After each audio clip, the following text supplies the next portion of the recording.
السلام علیکم ورحمۃ اللہ وبرکاتہ۔ اعوذ باللہ من الشیطان الرجیم، بسم اللہ الرحمن الرحیم۔ واستعینوا بالصبر والصلاۃ وانہا لکبیرۃ الا علی الخاشعین الذین یظنون انہم ملاقو ربہم وانہم الیہ راجعون۔ سورہ بقرہ کی آیت نمبر 45 اور 46 آج ہم سمجھنے کی کوشش کریں گے۔ اللہ تعالیٰ نے فرمایا وَاسْتَعِینُوا، اور مدد طلب کرو، مدد حاصل کرو، بالصبری، صبر کے ذریعے، والصلاۃ، اور نماز کے ذریعے، وَإِنَّهَا، اور بے شک یہ نماز، لَكَبِيرَةٌ، البتہ بھاری ہے، الا علی الخاشعین، سوائے ان لوگوں کے جو ڈرتے ہیں۔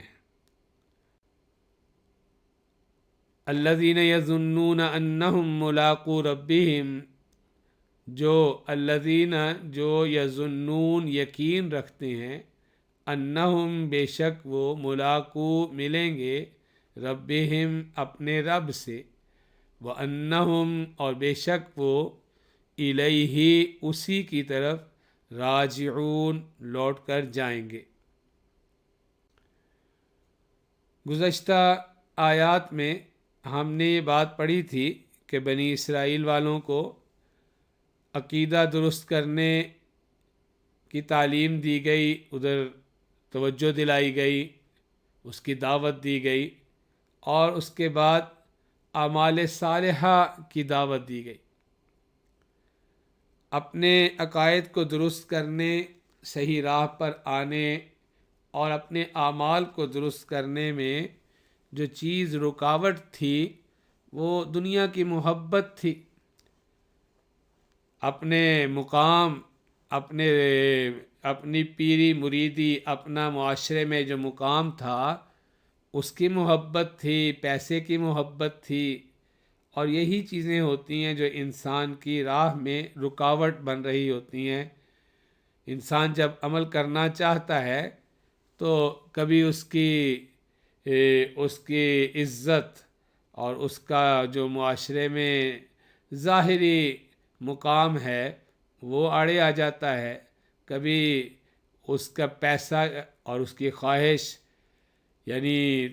اس کے مقام کی خواہش یا اس کے پیسے کی خواہش جو ہے وہ آڑے آ جاتی ہیں۔ اس طرح کی حب مال اور حب جاہ جو ہے، یہی چیزیں ہیں جو انسان کو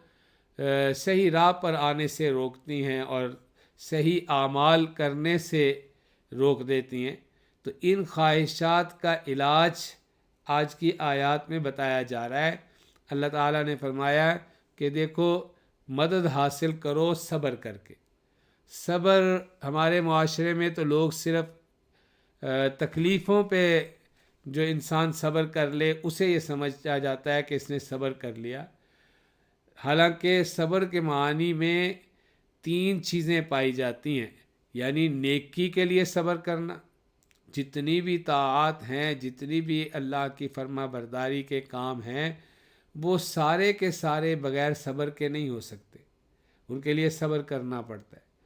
اور جتنے بھی گناہ ہیں، جتنی بھی نافرمانیاں ہیں، ان سے رکنے کے لیے بھی انسان کو صبر کرنا پڑتا ہے۔ اور تیسری قسم وہ مشکلات وغیرہ ہیں، جو بیماری، مشکلات، مالی مشکلات آ گئیں، کوئی اور مصائب آ گئے، تو ان پہ صبر کرنا پڑتا ہے۔ تو اس لیے پہلی بات فرمائی کہ صبر کے ذریعے اللہ سے مدد طلب کرو، یعنی تمہارے اعمال کرنے کی راہ میں جو خواہشات رکاوٹ بن رہی ہیں،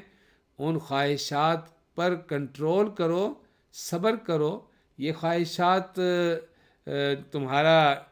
جو ہے وہ نقصان کر دیں گی، دنیا بھی خراب کریں گی اور آخرت بھی برباد کر دیں گی۔ تو صبر کر کے اپنے آپ کو ان خواہشات کے شکنجے میں جانے سے بچاؤ اور اللہ کی اطاعت پر جمے رہو، اللہ کی نافرمانیوں سے اپنے آپ کو بچاؤ۔ اور پھر ساری عبادات میں سے اہم ترین عبادت وہ نماز کا ذکر فرمایا گیا، کیونکہ اس میں ساری چیزیں آ جاتی ہیں۔ یہ انسان کو صبر بھی سکھاتی ہے نماز، اور یہ صرف ظاہری نہیں بلکہ اندر کا صبر بھی، اندر کی کیفیت کو درست کرنے کا کام بھی کرتی ہے، کیونکہ اسی لیے آگے کہا ہے کہ نماز تو بڑی بھاری ہے، بڑی مشکل ہوتا ہے، مشکل چیز ہے کہ نماز پڑھی جائے۔ پہلے تو نماز پڑھنے کو جی نہیں چاہتا، اور پھر اگر نماز انسان پڑھنے لگتا ہے تو پھر شیطان اور خواہشات، اس کی نفس جو ہے وہ اس کو اس چکر میں ڈالتے ہیں کہ جلدی جلدی بس ختم کرنے کی کوشش کرو۔ تو اس لیے بتایا کہ دیکھو یہ بڑی بھاری ہے، ہاں لیکن ان پہ بھاری نہیں ہے جو اللہ سے ڈرتے ہیں۔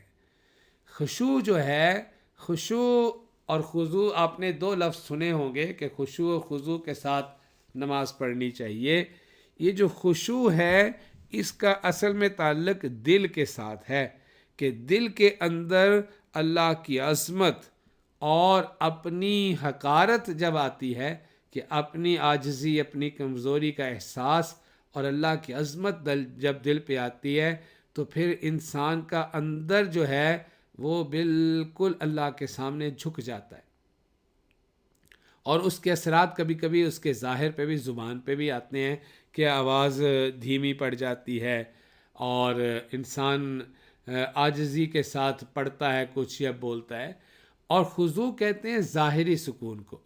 یعنی ظاہر میں نماز بالکل صحیح سکون کے ساتھ پڑھ رہا ہو۔ تو نماز ظاہری طور پہ بھی انسان سکون کے ساتھ پڑھے، اور باطنی طور پہ بھی اپنے آپ کو سب جگہ سے ہٹا کے اور خالص اللہ کے ساتھ جوڑ کے نماز پڑھے۔ اب یہ خشوع کیسے پیدا ہوتا ہے یا کن لوگوں میں ہوتا ہے؟ تو اگلی آیت میں بتایا گیا کہ وہ لوگ ہیں جو اپنے رب سے ملنے کا یقین رکھتے ہیں، اور اس بات کا بھی انہیں یقین ہوتا ہے کہ وہ لوٹ کے اپنے رب کے ہاں جائیں گے۔ تو اب آپ خود سوچئے، جب انسان پر اس چیز کا غلبہ ہو اور اسے احساس ہو کہ میں نے مر کے اللہ کے سامنے جانا ہے اور اللہ سے ملنا ہی ملنا ہے، اس کے بغیر کوئی چارہ ہی نہیں ہے، مجھے اپنے اعمال کا حساب دینا ہے، جواب دینا ہے، تو میں کس منہ سے اللہ کے سامنے جا کے حاضر ہوں گا؟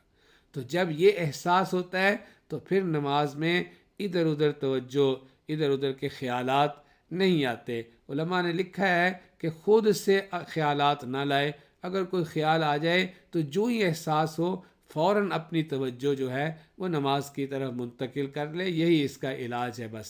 اور کوئی علاج نہیں ہے۔ یہی علاج ہے کہ انسان جو کچھ پڑھ رہا ہے اس کو یاد کے طور پہ نہ پڑھے، اس کو یہ یعنی ریکارڈنگ کے طور پہ نہ چلائے، بلکہ اسے خود سے پڑھے اور سوچ سمجھ کے پڑھے، اور یہ سوچے کہ میں اللہ سے یہ عرض کر رہا ہوں، یہ درخواست کر رہا ہوں، میں اللہ کے سامنے کھڑا ہوں، اور آج تو اس دنیا میں ہوں اور مجھے مر کے اللہ کے سامنے حاضر ہو جانا ہے۔ تو یہ احساس جب بار بار اندر آئے گا، بار بار ذہن کو یہ دوسری چیزوں سے کاٹ کے اللہ کی طرف لے کے آئے گا، تو خشوع پیدا ہو جائے گا، اور جب خشوع پیدا ہو جاتا ہے تو پھر اللہ نے فرمایا پھر نماز بھاری نہیں ہوتی۔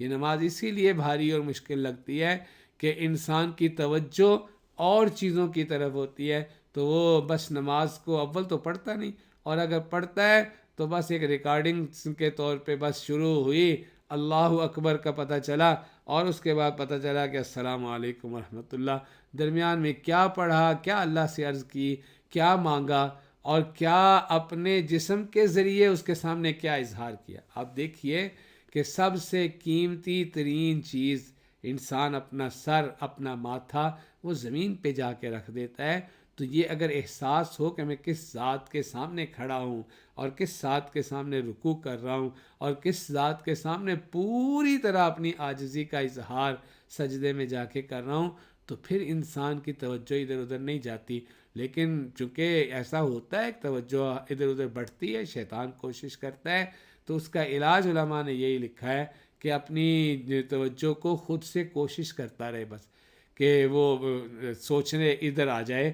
کہ کیا پڑھ رہا ہوں، کہاں کھڑا ہوں، کیا کر رہا ہوں، یعنی اپنی تو سوچ کو خود ادھر لے کے آئے۔ اور اگر خود سے وہ خیال آتا ہے تو وہ تو انسان بے بس ہے، تو انسان کو اس خیال کے پیچھے ایسا بھی پریشان نہیں ہو جانا چاہیے کہ بس اب نماز چھوڑ کے بیٹھ جائے کیونکہ جی خیال آ جاتے ہیں۔ تو خیال خود سے نہ لائے، جو خیال آ گیا ہے وہاں سے توجہ کو ہٹانے کی کوشش کرتا رہے، آہستہ آہستہ یہ چیز پیدا ہو جاتی ہے، اور اللہ بھی دیکھتے ہیں کہ میرا بندہ میرے سامنے عاجزی کے لیے کتنی کوشش کر رہا ہے، تو جتنی وہ کوشش کرے گا اسے اجر بھی اتنا زیادہ انشاءاللہ مل جائے گا۔ تو اللہ تعالیٰ نے علاج بتا دیا کہ مدد حاصل کرو کس کے ذریعے؟ صبر کے ذریعے اور نماز کے ذریعے، اور پھر یہ بات بتا دی کہ یہ نماز جو ہے یہ بس ہے تو بہت بھاری، لیکن ان لوگوں کے اوپر کوئی بھاری نہیں ہے جو اللہ کے سے ڈرتے ہیں اور انہیں ہمیشہ یہ یقین رہتا ہے کہ وہ اللہ کے سامنے حاضر ہونے والے ہیں، اللہ سے ملنے والے ہیں۔ اللہ تعالیٰ ہم سب کو صحیح طریقے سے نماز پڑھنے کی توفیق عنایت فرمائے۔ السلام علیکم ورحمۃ اللہ وبرکاتہ۔